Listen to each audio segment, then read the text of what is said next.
Hi. My name is Findeisen, and the name of my piece is The Form.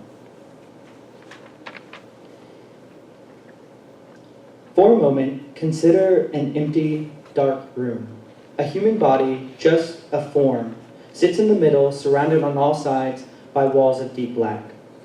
And though the form won't notice, there's something odd about this place. A lack. The darkness is obvious, but there is nothing here. No smell, touch, or color. It's like when you imagine nothing. It's like the void. The form doesn't feel or hear or think because there is no sound to name the silence or light to shade the black. And if time exists, it can't be counted because there is no decay or anything to tell a minute from a century. The form sits empty, just like the room. And then, without warning, light slices the black wall. It cuts through the darkness with an ease that belies the long-standing watch of the dark, and a wave of light seeps in, awash and strange on the floor. The form continues to sit until there is a sound. One single note above judgment or comparison. The first sound. The note and the vibration on its wings rattle into the form. Its eyes open, an arm creaks, fingers crinkle into an awkward fist. The form gets up and reaches towards the white.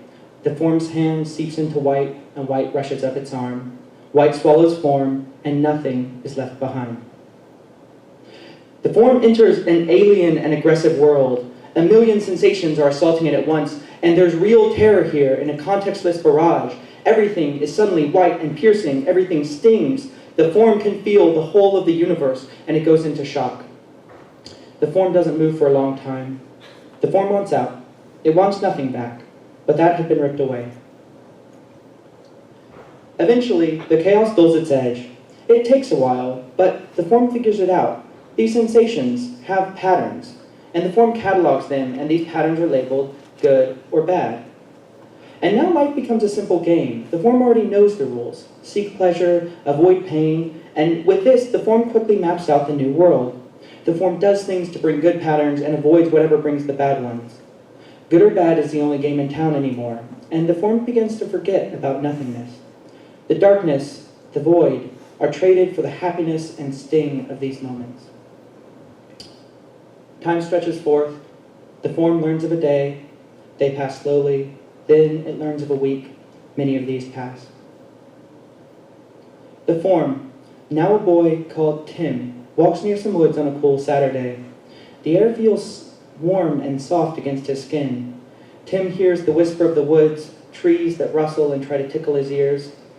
He walks softly through the world that had only been his for a few years, and though this world was small and still mostly black and white, things had names now. His name was Tim, and he was 6.5 years old. Tim knows things about bugs and math and learning, and about being somewhere for the very first time, seeing something truly new, and asking endless questions either with words, teeth, or fingers. Tim's small world grows, and somewhere as he passes the 8th and 9th birthdays, he begins to forget about those first years. He forgets about grappling the floor with 4 legs instead of 2. He forgets the barred crib and takes on a compounded, unbarred world, where the new material builds upon the accepted. There's new information, like the thing called a planet and how 2 and 2 would add up to a greater 4. Like the 2s, information is mostly added, but some things were dropped. A -2, information being forgotten. On the whole, it's an age of great exploration for Tim, and he becomes bolder. Time goes on as Tim builds a life. Tim the boy, now 30. Tim gets a wife. For the first time, he cares about someone more than himself. He has kids, and his love for life mutates. He still enjoys new things, but more than that, he wants to teach now, a player turned coach. He wants to show his kids all the things that he loves. Tim watches them grow and stumble through the world with a set of wide eyes.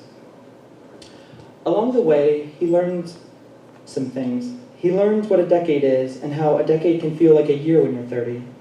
He discovers what a midlife crisis is and how dreams can sour into disappointments. He learns to let go.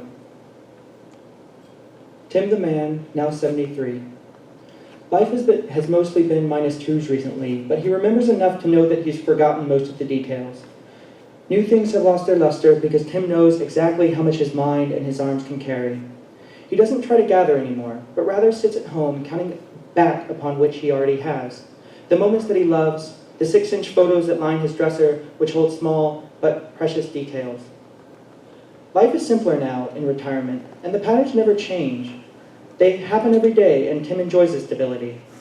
His life, now missing all of the complex patterns, consists of a few choice ones.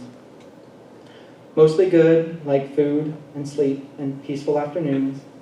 Some bad, like the unexpected problems that call the doctor. The pills that he can feel kicking his stomach awake every morning and beating his head to sleep at night.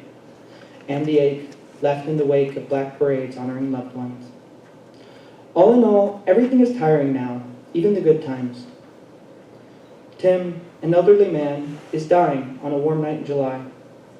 He is scared, and in this fear, he feels alone. He is afraid to lose his life. There is a machine next to his bed and a somber family next to that. The machine beeps at him, counting down heartbeats. Moonlight streams in from an open window, and Tim watches as the world slowly crumbles.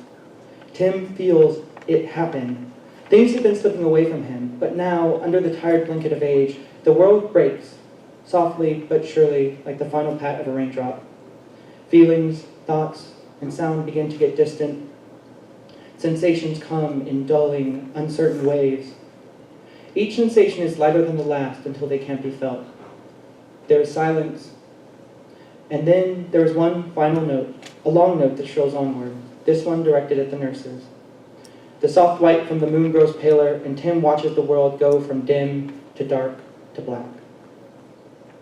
Until he notices something, a lack. There's something familiar about these black walls and this silence. Tim, now just a form, sits in an empty dark room. Thank you.